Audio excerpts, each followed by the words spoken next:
है, ध्यान दो, अगर बहुपद है, ठीक है ना, तो बहुपद के बात करेंगे शून्यक का। किसका बात करेंगे? शून्यक। शून्यक का होता है तो चर का मान। तनी समझ चलो, साफ एकदम सरल भाषा में समझा रहे हैं तू लोग को, सरल तरीका से। शून्यक माने होला चर का मान, चर का मान, ठीक है। चर का मान माने कथी? अगर चर x बा तो x बराबर काथी आई, y बराबर का आई, जवन निकाल देबा उहे शून्यक हो जाई।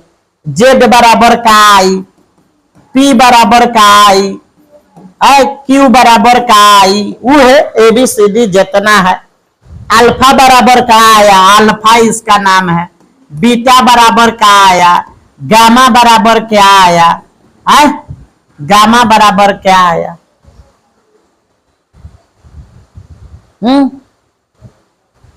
तो अगर कहा जाए बहुपद के दूगो शून्यक का होता है, दूगो नहीं तीनों शून्यक क्या होता है, तो तीनों शून्यक के एगो के अल्फा माना गया, एगो के बीटा, एगो के गामा, ठीक है। एगो के कथी माना गया है? गामा माना गया। हो गया। नाम जानता है ना तू लोग कि लिखना पड़ेगा? अल्फा बीटा गामा जान जाएगा कि लिखना पड़ेगा? हो जाएगा।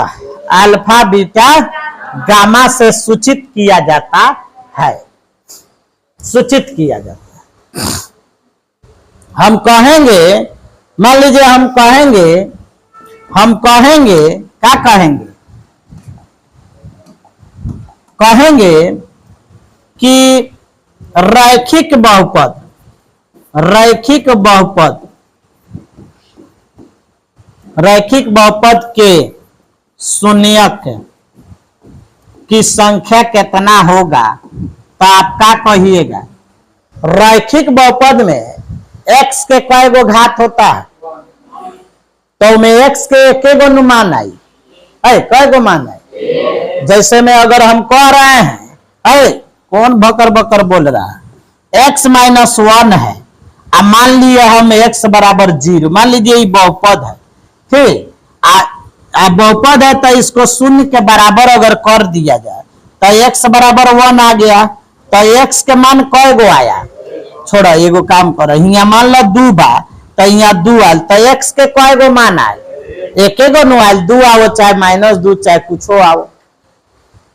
तो इसका एगो घात था